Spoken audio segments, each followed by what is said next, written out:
हालत यह है, एक इंसान अगर कोई आवाज़ उठाएगा उसको जेल के अंदर भर देगा। लेकिन मुफ्ती सलमान अजहरी को देख लीजिए आप, हमेशा हक के लिए आवाज़ बुलंद किए, आज हालत यह है कि उनको जेल की सलाखों के पीछे डाल दिया। लेकिन अगर आज मुफ्ती सलमान अजहरी के साथ अगर हमारी पूरी कौम होती तो हुकूमत को कभी जुर्रत न होती कि मुफ्ती सलमान अजहरी को जेल में भेजे। देखिए पूरे हिंदुस्तान के अंदर हमारे हुजूर के खिलाफ किस कदर बकवासें की जा रही हैं। पूरे हिंदुस्तान में आए दिन सोशल मीडिया खोल करके देखिए, कभी मजहब इस्लाम के खिलाफ बयानबाजी हो रही है, कभी हमारे हुजूर की शान में गुस्ताखी की जा रही है, तरह तरह की चीजें आए दिन पूरे हिंदुस्तान के अंदर होती रहती है। देखिए कि किसी को अरेस्ट किया, किसी को जेल की सलाखों के पीछे ढकेला नहीं। लेकिन आज अगर हम और आप में से अगर कोई आवाज उठाता है, हक के लिए आवाज बुलंद करता है, उसको जेल की सलाखों के पीछे ढकेल देते हैं। लेकिन इंसान अकेले अगर लड़ेगा तो अकेले को जेल में भर सकता है, लेकिन अगर पूरी कौम अगर उसके लिए ये हो जाए तो पूरी कौम को तो जेल में नहीं भर सकता। उसके अंदर इतनी हिम्मत नहीं है, उसके अंदर इतनी सकत नहीं है कि वो पूरी कौम को जेल की सलाखों के पीछे भेज दे। इसलिए मेरे प्यारे, अगर कोई आवाज बुलंद करता है तो उसका साथ दीजिए। आप उसको कहिए कि आप अगर कायदाना रोल अदा कर रहे हैं, अगर आप लीडर हैं तो आपके पीछे पीछे हम हैं। अगर आपको कुछ होता है, आपको अगर किसी किस्म की कोई तकलीफ पहुंचाई जाती है, उसमें सिर्फ आप नहीं होंगे, आपसे पहले हम आगे आने के लिए तैयार। कौन है अबू बकर सिद्दीक? ये अबू बकर सिद्दीक हैं कि जिनको हजरत उमर फारूक ने क्या कहा कि अबू बकर आप मुझे सिर्फ अपनी जिंदगी के एक नेकी दीजिए, सिर्फ गारे हिरा की जो एक नेकी है वो मुझे एक नेकी अता कीजिए, मेरी पूरी जिंदगी की नेकियों को आप ले लीजिए। ये किसने कहा? हजरत उमर फारूक रजी अल्लाह ताला अन्हु ने किससे कहा? हजरत अबू बकर सिद्दीक से कहा। कहानी क्या, वाकया क्या है कि हजरत अबू बकर सिद्दीक रजी अल्लाह ताला अन्हु और जब अल्लाह के रसूल सल्लल्लाहु अलैहि वसल्लम गारे हिरा में तशरीफ ले गए तो अल्लाह के रसूल सल्लल्लाहु अलैहि वसल्लम से हजरत अबू बकर सिद्दीक ने फरमाया, कहा या रसूलुल्लाह सल्लल्लाहु अलैहि वसल्लम जरा ठहर जाइए, मैं अंदर जाता हूँ, देखता हूँ कि किसी किस्म का कोई तकलीफ दे चीज़ तो नहीं है। हजरत अबू बकर सिद्दीक गारे हिरा के अंदर जाते हैं और जाने के बाद गार की सफाई करते हैं। जगह जगह पे सुराख होता है, छिद्र होता है, उसको बंद करते हैं, अपनी तहबंद को फाड़ के बंद करते हैं। जितने सुराख थे सारे सुराख को हजरत अबू बकर सिद्दीक ने बंद कर दिया, लेकिन एक सुराख रह जाता है। वो सुराख में क्या करते हैं? हजरत अबू बकर सिद्दीक अपने ज़ारू मुबारक को बिछा देते हैं और अल्लाह के रसूल से सल्लल्लाहु अलैहि वसल्लम से फरमाते हैं, या रसूलुल्लाह सल्लल्लाहु अलैहि वसल्लम तशरीफ लाइए। अल्लाह के रसूल सल्लल्लाहु अलैहि वसल्लम तशरीफ ले जाते हैं और ले जाने के बाद हजरत अबू बकर के ज़ानु अक़दस पर आराम फरमाने लगते हैं। एक सुराख जो बाकी रह जाता है, हजरत अबू बकर सिद्दीक रज़ी अल्लाह ताला अन्हु अपने पाँव की उंगली से उसको ढक करके रखते हैं। एक सांप जो 1000 साल पुराना था, जिसने सुन रखा था कि आखिरी ज़माने में एक नबी पैदा होंगे, वो अल्लाह के रसूल की ज़ियारत करने के लिए बेताब था, बेकरार था। अल्लाह के रसूल सल्लल्लाहु अलैहि वसल्लम का दीदार करना चाहता था। 1000 साल से वो इंतजार कर रहा था कि नबी आखिर ज़मा सल्लल्लाहु अलैहि वसल्लम तशरीफ लाएंगे और मैं उनका दीदार करूंगा, मैं उनका दीदार करूंगा। सांप ने क्या किया? कोशिश की, देखा सारे रास्ते बंद हैं। आखिरकार अपने माथे से, अपने सर के बल से हजरत अबू बकर सिद्दीक के पैर पे टच करने लगा और वह बार बार ये इशारा कर रहा था कि अबू बकर मेरे रास्ते को छोड़ दो, मुझे रसूल पाक की ज़ियारत करनी है। बार बार अपने सर से इशारा कर रहा है, लेकिन हजरत अबू बकर सिद्दीक के इश्क पर कुर्बान जाइए मेरे प्यारे, हजरत अबू बकर की मोहब्बत पर कुर्बान जाइए। सांप बार बार अपने माथे से इशारा कर रहा है और कह रहा है अबू बकर मुझे भी हुजूर की जियारत करनी है, मेरा रास्ता छोड़ दे।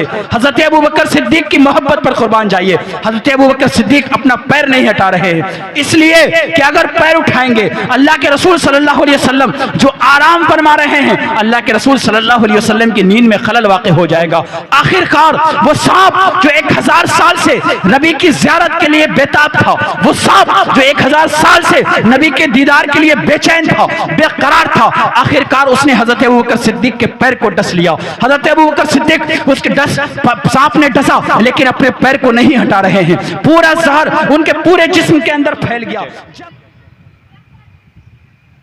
ये डर, ये खौफ, ये खशियत एक बाप से, अगर बाप से इतना इंसान डरता है, इस जमाने में तो नहीं, पहले कुछ सालों पहले डरता था कि बाप अगर देख लेगा, बाप के सामने कोई भी जुर्म, कोई भी गुनाह करने के लिए इंसान तैयार नहीं होता बाप के सामने। लेकिन हालत क्या है हमारी और आपकी?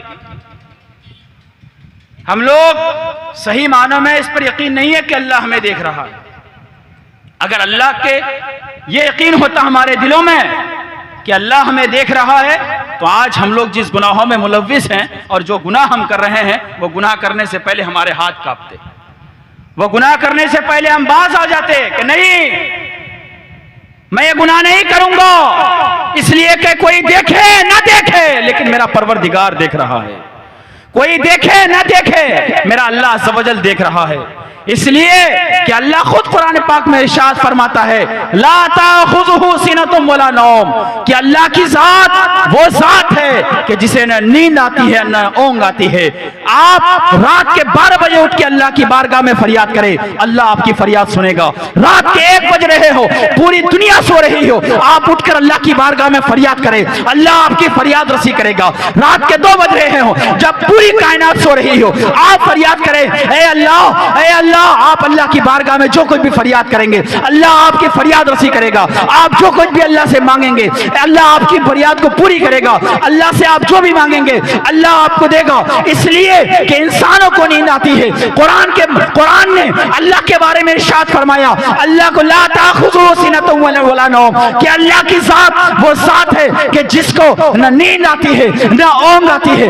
यानी हम तमाम लोगों को तो नींद आ सकती है, हम लोग सो सकते हैं, लेकिन अल्लाह अज़्ज़ व जल की जात की निगाह में हम लोग हर वक्त हैं। दिन के 12 बज रहे हो तब भी अल्लाह अज़्ज़ व जल की निगाह में है, दिन के 1 बज रहे हो तब भी अल्लाह अज़्ज़ व जल की निगाह में है, दिन के 2 बजते हो तब भी अल्लाह अज़्ज़ व जल की निगाह में है, दिन के रात के 12 बजते हो तब भी अल्लाह अज़्ज़ व जल की निगाह में है। मेरे प्यारे, जो यकीन और जो एतबार, जो फेथ हमको और आपको रमजान के महीने में हासिल होता है, इसलिए कि कोई देखे या ना देखे, रमजान के महीने में हमारे सामने पानी का बोतल रखा हुआ होता है, हमारे सामने खाने पीने की चीजें मौजूद होती हैं, हमारे पास फ्रिज में रखी हुई बहुत सारी चीजें मुहैया होती है, लेकिन हम खाने को हाथ नहीं लगाते, पानी नहीं पीते। क्यों? इसलिए कि रमजान के महीने में हमें यकीन है कि कोई देखे या ना देखे मेरा परवरदिगार देख रहा है। लेकिन जैसे ही रमजान गुजर जाता है, जैसे ही रमजान गुजर जाने के बाद न जाने हमारा यकीन कहाँ गायब हो जाता है, न जाने रमजान के बाद हम कहाँ गायब हो जाते हैं, हमें क्यों ख्याल नहीं आता कि हमारा परवरदिगार देख रहा है। मेरे प्यारे,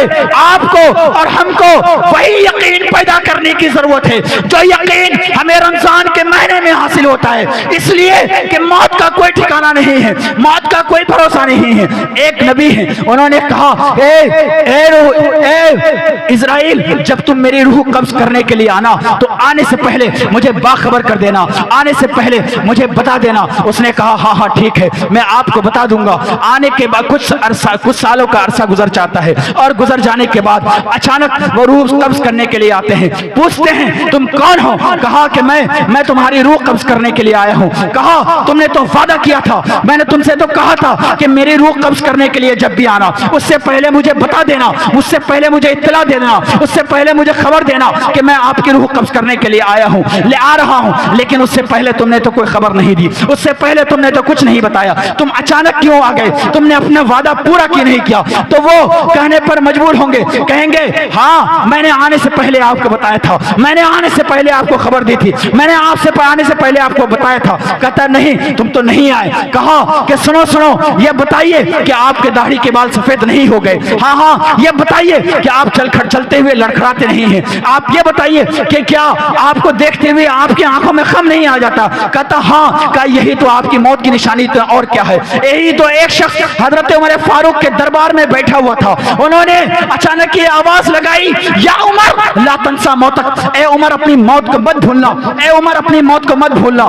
आज का अगर कोई इंसान होता तो वो फौरन जो है ना ये गुस्सा कर जाता उसके ऊपर, लेकिन हजरत उमर फारूक जैसी अजीम शान शख्सियत, वो उमर के जिसके डर से शैतान रास्ता बदल लेता है, हजरत उमर फारूक ने उनके ऊपर गुस्सा नहीं किया, उनके ऊपर गज़बनाक नहीं हुए, बल्कि उमर फारूक ने कहा कि सुनो सुनो, ये ऐसा तुम ये करना कि रोजाना आना और मुझे मौत की याद दिलाना। वो रोजाना शख्स आता और कहता या उमर ला तंसा मौतक, ए उमर अपनी मौत को मत भूलना। उनको हजरत उमर फारूक ने उनके लिए एक सैलरी मुकर्रर कर दी, उसके लिए एक वेतन मुकर्रर कर दिया, उसके लिए एक तनख्वाह मुकर्रर कर दिया। वो शख्स रोजाना आता, मजलिस में बैठता और अचानक ये आवाज लगाता, या उमर ला तंसा मौतक, ए उमर अपनी मौत को मत भूलना, ए उमर अपनी मौत को मत भूलना। एक दिन अचानक ऐसा हुआ कि हजरत उमर फारूक ने उनको करीब बुलाया और बुलाने के बाद अर्ज करने लगे, सुने सुने, आज के बाद आपको आने की कोई जरूरत नहीं है, आज के बाद आपको नहीं आना है। वो शख्स परेशान हो जाते हैं और कहते हैं, ए अमीरुल मोमिनीन, ए उमर फारूक, क्या मुझसे कोई खता हो गई है? क्या मुझसे कोई गलती हो गई है? बताएं, मुझसे कोई गलती हुई जो आप मना कर रहे हैं? हजरत उमर फारूक ने कहा, ए वो शख्स, नहीं नहीं, तुमसे कोई खता नहीं हुई है, ए वो शख्स, तुमसे कोई गलती नहीं हुई है। बात दर हकीकत यह है, हजरत उमर फारूक अपने दाढ़ी के करीब अपने हाथ को लेके जाते हैं और अपने दाढ़ी में से एक सफेद बाल को निकालते हैं और निकालने के बाद उस शख्स से कहते हैं कि देखो, ये मेरी दाढ़ी के एक बाल सफेद हो गया है, अब ये मुझे मौत की याद से कभी गाफिल नहीं कर सकता, मुझे मौत की याद दिलाने के लिए यही काफी है। मेरे प्यारे, वो उमर जिनको जन्नत की बशारत रसूल पाक ने दी हो, वो उमर जिनके बारे में रसूल पाक सल्लल्लाहु अलैहि वसल्लम ने खुशखबरी सुनाई हो कि वो हजरत उमर फारूक के बारे में फरमाया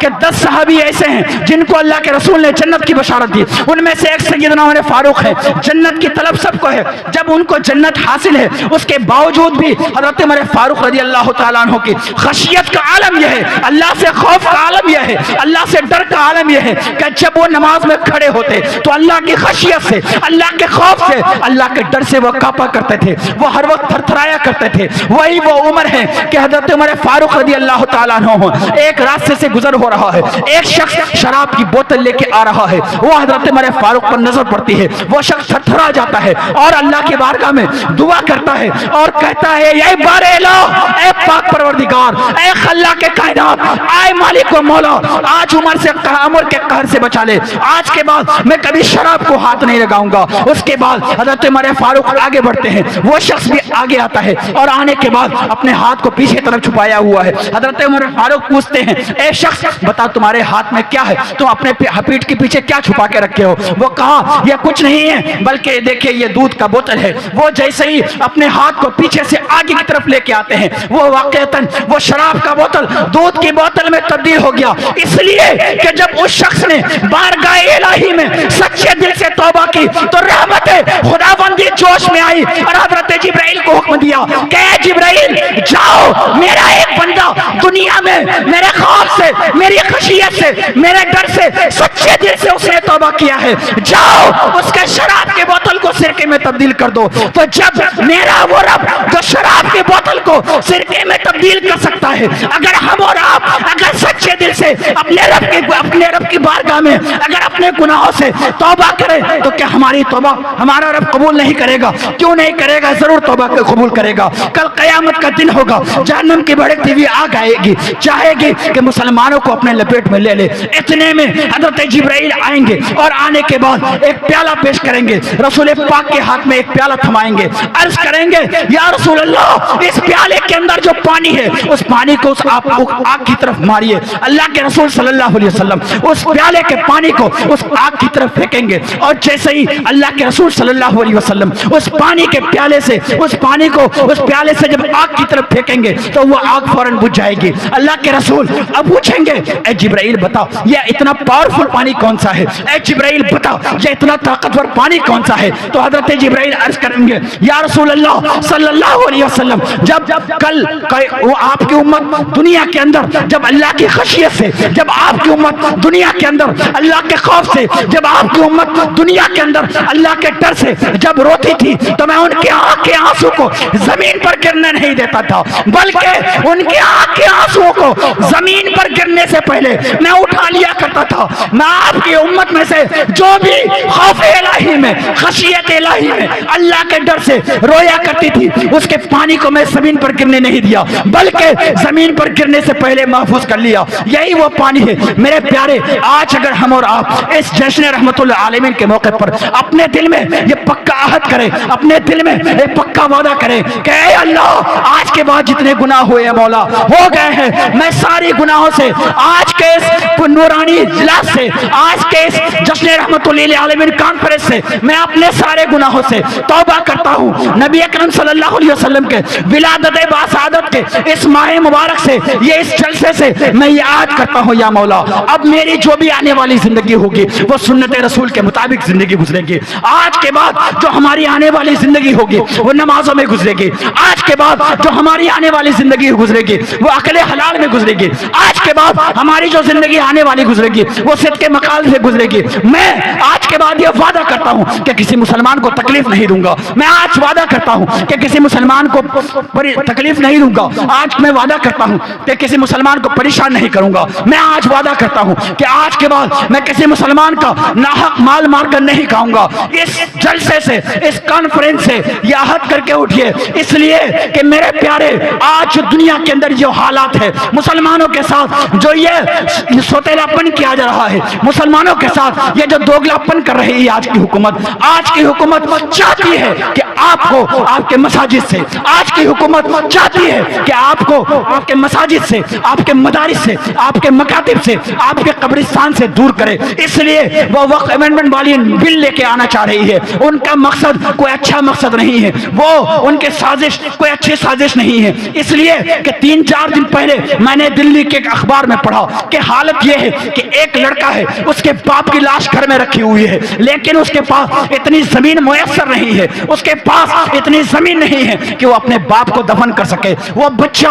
अपने बाप की लाश को घर में रखकर रो रहा है, इसलिए कि उसके पास इतने पैसे नहीं हैं, इतने रुपए नहीं हैं कि वो दिल्ली जैसी सरजमीन पर जमीन खरीद करके अपने बाप को जो है दफन कर सके। मेरे प्यारे, हमारे आबा व उस्ताद ने मसाजिद के लिए, मदारिस के लिए, मकातिब के लिए, कब्रिस्तान के लिए, ईदगाह के लिए, हमारी फलाह बहबूद के लिए 12,000 बिलियन से ज्यादा की जायदाद वक्फ की थी, ताकि हमारी आने वाली नस्लें अच्छे से जिंदगी गुजार सके, ताकि हमारी आने वाली नस्लें खुशो खर्म होकर जिंदगी गुजार सके, ताकि हमारी आने वाली नस्लों को अपने बाप को दफन करने में किसी किस्म की कोई परेशानी न हो, ताकि हमारी आने वाली नस्लों को किसी किस्म की नमाज पढ़ने में कोई दिक्कत न हो, दफन करने में कोई दिक्कत न हो, मकतब में तालीम हासिल करने में कोई दिक्कत न हो। लेकिन आज की हुकूमत जिस तरह इन लोगों ने तलाश के सलासा बिल को पास करके मुसलमानों को उनके अकीदों से दूर करने की नापाक कोशिश की, इसी तरह आज की हुकूमत चाहती है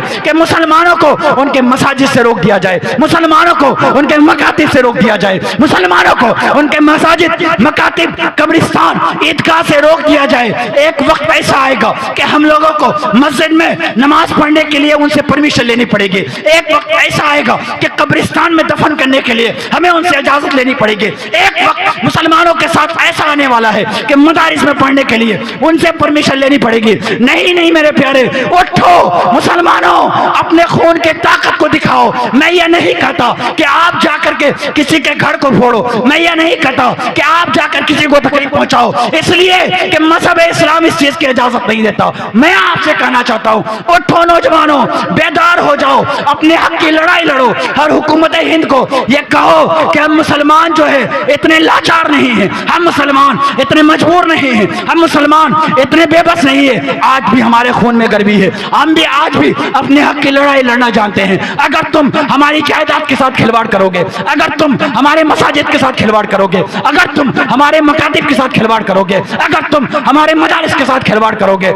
हम इस चीज को कभी कबूल नहीं करेंगे। हम तुमको तुम्हारे मकसद में कभी कामयाब नहीं होने देंगे।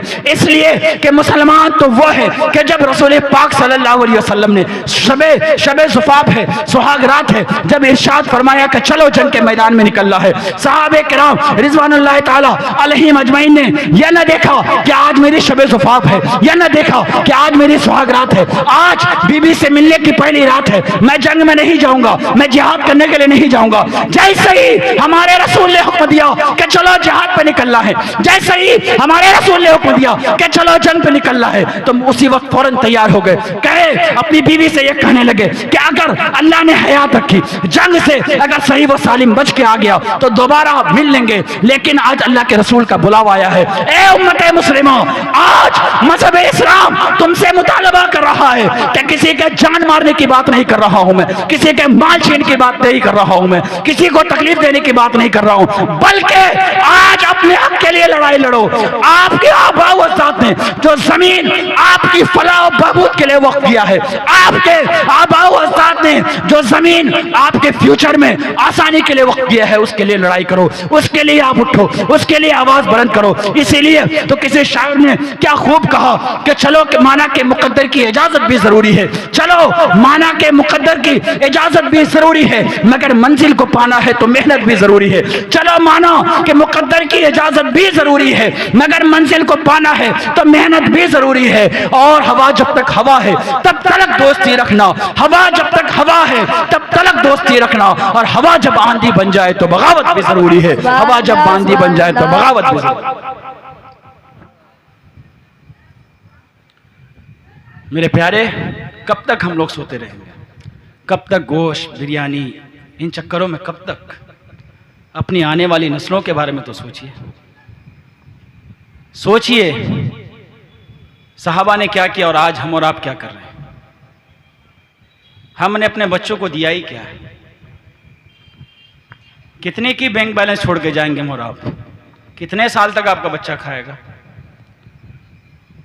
आज की जो हुकूमत है उसकी साजिश है, ये है वो उनकी ये सोच है कि धीरे धीरे मुसलमानों के जो ज़ाती उनके जो अकायद हैं, इन सारी चीज़ों में वो इंटरफेयर करने की कोशिश कर रहे हैं।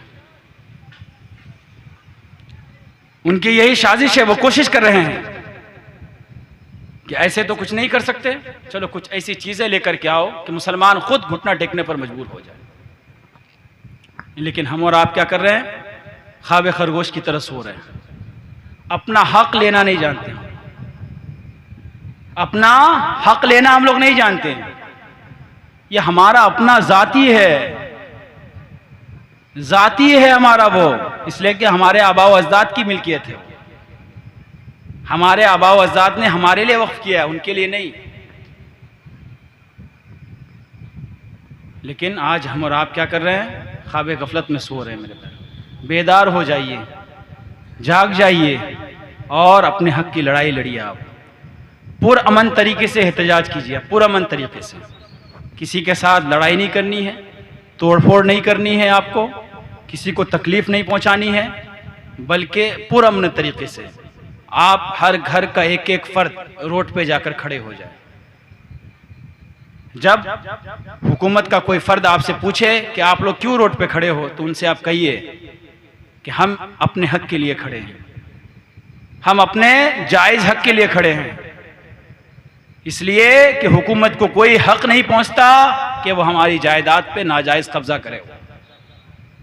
हम उनसे उनकी जायदाद और ज़मीन का मुतालबा नहीं कर रहे, बल्कि हमारा जो ज़ाती हक है, हमारे आबा व अजदाद की जो मिल्कियत है, हम वो उनसे मुतालबा कर रहे हैं।